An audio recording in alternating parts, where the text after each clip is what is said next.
Les plus et les moins du dernier GP à Valencia. Je suis avec Alexandre et Thomas. Bon, Tom, lui, il est à Valence parce qu'il reste pour les essais de mardi. Voilà, il va peut-être même essayer une Yamaha M1. Non, je déconne, c'est pas vrai. Ça va et toi? Là, aujourd'hui, il y a plus des journalistes qui essayent des Moto E. D'accord. Ah, c'est vrai? Ouais, ouais, ouais. Ah, Des Moto intéressant, E. c'est une info intéressante ça. Ouais. Alors on attaque directement, donc les plus, les moins. Dans les plus, Marc Marquez. C'est marrant, c'est que tout le monde avait balancé un petit peu dans les plus que c'était les plus et les moins. C'est qu'en fait il a tout gagné et que et voilà. T'en penses quoi? Bah écoute, ouais, effectivement, là, il conclut une saison quasi parfaite, à part son petit résultat blanc à Austin, qui est lié probablement et même quasiment sûr à un problème technique. Là, maintenant, il a confirmé en remportant le titre team à lui tout seul quasiment, hein, parce que c'est pas les 28 points de Lorenzo qui ont forcément pesé dans la balance dans la lutte pour le titre équipe. Mais voilà, donc c'est une belle saison, 12 victoires, 16 podiums consécutifs, là où d'autres comme Valentino Rossi enchaînent 16 podiums, enfin 16 courses sans podium. Donc c'est voilà, c'est un renversement de génération aujourd'hui. On a assisté à l'apogée de Marquez, on arrive maintenant avec un Fabio Quartararo qui est aussi quasiment au sommet de son art et maintenant un transfert générationnel. Hein. Franchement, je sais pas si je suis très clair dans ce que je dis, mais Ouais, si, si. c'est voilà, on assiste quelque chose à un mouvement, un gros mouvement avec le départ de Lorenzo également. Ouais. Voilà. Bah justement, tu parlais de Quartararo. Alors c'est vrai que j'en parlais avec Alex tout à l'heure, on est limite déçu qu'il fasse deuxième, mais en fait c'est énorme quoi de faire deuxième avec tout ce qu'il a fait cette année. On est quand même, on a la chance d'avoir un pilote français qui, bah voilà, il est là et puis on pense qu'il peut être champion du monde un jour quand même. Bah bien sûr, et puis c'est surtout en plus quand on lui pose la question, je pense qu'il se posait, enfin il aurait pas imaginé être déçu d'une deuxième place l'année C'est dernière à ce grave, moment-là de la saison. grave. Quand il faisait ses premiers tours de roue sur la M1, si on lui avait dit qu'il finirait meilleur rookie, meilleur pilote indépendant, deuxième pilote Yamaha dans la hiérarchie, donc c'est quand même c'est vraiment génial ce qu'il a fait. Effectivement, on attendait quand même qu'une petite victoire lui tende les bras cette saison. Elle lui a tendu les bras plusieurs fois. Il lui manquait quelque chose, hein, notamment, je pense, du moteur, hein, clairement, par rapport à la Honda et au Ducati. Mais bon, c'est pas loin. Voilà, 7 podiums, 6 pole positions. Voilà, Énorme, voilà, c'est tout. énorme, énorme. Dans les moins, bah, tu parlais de ce côté transfert générationnel. Moi, il n'y a pas eu de beaucoup dans les moins, je ne l'ai pas vu beaucoup, mais moi, ça m'a un peu, ça me marque forcément parce que j'adore Rossi. Et bah, dans les moins, ce week-end, peut-être, au début, je pouvais penser même, malgré les chutes, qu'il aurait pu faire quelque chose, mais rien, quoi. Ouais, bah c'est compliqué pour Rossi. Là, il a encore avoué hier que c'était un problème dont il souffre depuis l'Autriche. L'Autriche, pardon, c'est problème de grippe à l'arrière. En fait, il fait des bons débuts de course et puis à partir des 10 premiers tours, le grip n'est plus suffisant et il n'arrive pas à se l'expliquer. Et pourtant, il pensait que c'était lié un peu à la température parce que c'est vrai que c'est limite pour, comme il le dit, hein, de rouler dans ces conditions en cette période de l'année. 17 novembre, ça commence à faire tard, il fait très froid. Et il pensait que c'était lié à la température, mais pourtant il a roulé plus vite au warm-up, où il faisait plus froid. Donc du coup, il se pose des questions. Il sait pas du tout d'où est-ce que ça vient. Bien sûr, il avoue il manque de vitesse de pointe, mais il souligne aussi qu'il n'y a pas que ça. Il va falloir travailler chez Yamaha sur résoudre ce problème-là. Donc après, on se pose la question de savoir pourquoi Fabio est devant et pourquoi Vignales se bat aussi pour la pole, typiquement. Voilà, effectivement, faut se poser des questions. Ouais. Mais bon, c'est des styles de pilotage différents et c'est vrai que là, la Yamaha est encore en train de se chercher. Donc il va falloir trouver. Là, c'est les 2 prochains tests qui seront cruciaux parce qu'après, on arrive sur la trêve hivernale, pardon. Et il va falloir choisir un moteur. Ouais. Arriver au Qatar la saison prochaine, ça va arriver très vite. Les moteurs doivent être actés très très rapidement. Donc il va falloir bûcher dur là ces 2 prochains tests. Ok. Dans les moins, alors c'est Zarco, la chute. En plus avec Likwena qui est arrivé derrière, on a eu très très peur. Bon, Ouais. malheureusement, j'ai l'impression que peut-être que je me trompe, mais avec toutes les rumeurs qu'il y a eu sur son transfert, on va en parler après. Mais est-ce que ça a joué sur sa mentale, on va dire, pendant tout le week-end? Ah bah ça c'est clair qu'on peut imaginer que ça joue sur le mental. Hein. Je veux dire, c'est un pilote qui cette saison a quand même est passé par beaucoup d'épreuves, l'épreuve KTM, le fait de partir, de se retrouver sans guidon, de lutter pour trouver un guidon, d'avoir la chance entre guillemets d'avoir l'option LCR et puis de voir que l'option Repsol lui file très probablement entre les mains. Donc c'est sûr que ça doit jouer sur le mental.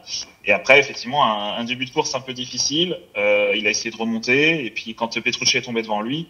Il pensait pouvoir rattraper Rossi et puis rouler dans son rythme et donc après se battre pour un top 10, bah, ça a été compliqué et puis il est tombé quasiment aussitôt après Petrucci. Ouais.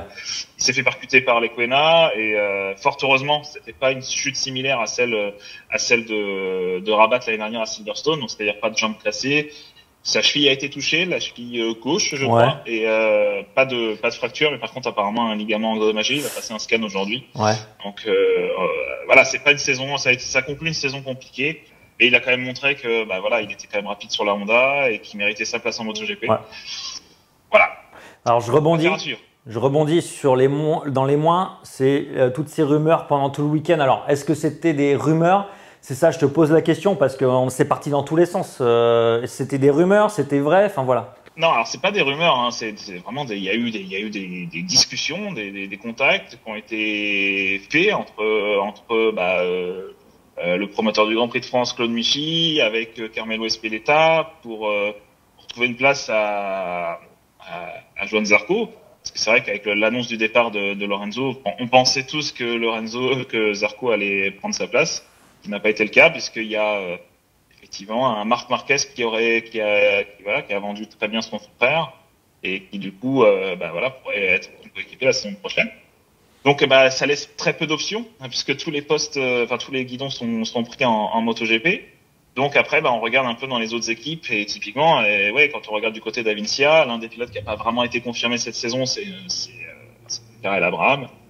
Et donc pourquoi pas mettre une GP19 la saison prochaine chez Avincia.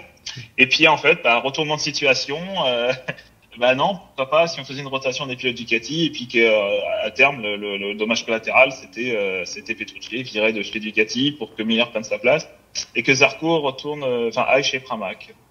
Apparemment ça ne se fera pas. Je pense que Ducati n'est pas d'accord et donc du coup la seule option maintenant c'est Moto2 et le seul guidon qui s'est libéré avec tous ces transferts c'est Marc VDS. Donc c'est marrant hein, parce que quand on y repense il y a quelques années Zarco avait une offre de Marc VDS qui du coup le couple Felon-Zarco avait refusé cette offre là à l'époque. Et donc du coup il pourrait finir chez VDS la saison prochaine. Donc c'est un très bon team, c'est le team champion du monde donc pourquoi pas. Après c'est sûr que peut-être que revenir en MotoGP les saisons suivantes, ça va être compliqué avec tous les jeunes qui arrivent. On voit que des jeunes aujourd'hui, comme Lecuona qui arrive du jour au lendemain en MotoGP, ils sont pas ridicules. Ouais. Donc on peut imaginer que des Martin, des Di Antonio, des Bastianini qui peuvent arriver en MotoGP également. Ça a moins qu'il y ait un appel d'air en MotoGP avec le départ de beaucoup de pilotes plus âgés. Peut-être qu'il y aura une place, mais ça risque d'être compliqué par la suite. Écoute, on est avec lui, on lâche pas notre pilote français Zarco. Juste pour terminer, c'est juste un hommage. Voilà, Lorenzo, une carrière incroyable qui s'en va. Un petit mot peut-être de ta part. Effectivement, c'était une conférence. C'est vrai qu'on s'y attendait pas du tout. Hein. Je veux dire, quand jeudi, on a eu un mail qui nous annonçait une conférence exceptionnelle à 15h avec Lorenzo. Bien sûr, on se doutait que c'était la retraite. Hein. Je vois pas quoi d'autre aurait pu être annoncé. Donc tous surpris. Mais bon, lui, il se sent libéré aujourd'hui. Il est venu, avec sa blessure qu'il a eue à Assen. On en parlait dans la vidéo qu'on avait fait, Yann. La blessure qu'il a eue, c'est sûr que ça lui a fait peur. Maintenant, il se demandait si ça en valait la chandelle de continuer ainsi. Et il s'est rendu à l'évidence. Maintenant, il part à la retraite. Donc, effectivement, ça conclut une carrière exceptionnelle. C'est un des pilotes qui truste les premières places au niveau des records en termes de podium, de victoires, de points, de tours menés. Je veux dire, même chez Yamaha, c'est un pilote qui a laissé son empreinte. Et là, aujourd'hui, en termes de victoires, il est derrière aussi. Donc, ça reste, c'est un excellent pilote, 5 fois champion du monde. C'est triste. Mais voilà, après c'est ainsi, hein, je veux dire, là le cercle des pilotes va continuer. Il y aura d'autres pilotes qui disparaîtront entre guillemets, c'est-à-dire comme des Dovizioso, comme des Crutchlow aussi, qui ont marqué aussi un peu à leur manière. Donc là, comme je disais, hein, transfert de génération, les jeunes qui arrivent, les plus vieux qui s'en vont, et il y a que 24 places, 23 places aujourd'hui. Dans le plateau, donc il va falloir maintenant sélectionner les meilleurs pilotes au monde aujourd'hui. Écoute, c'était la dernière, donc je tenais à te remercier, Tom. Merci. Avec grand plaisir. Merci à Alex qui est juste derrière, qui a assuré la réalisation.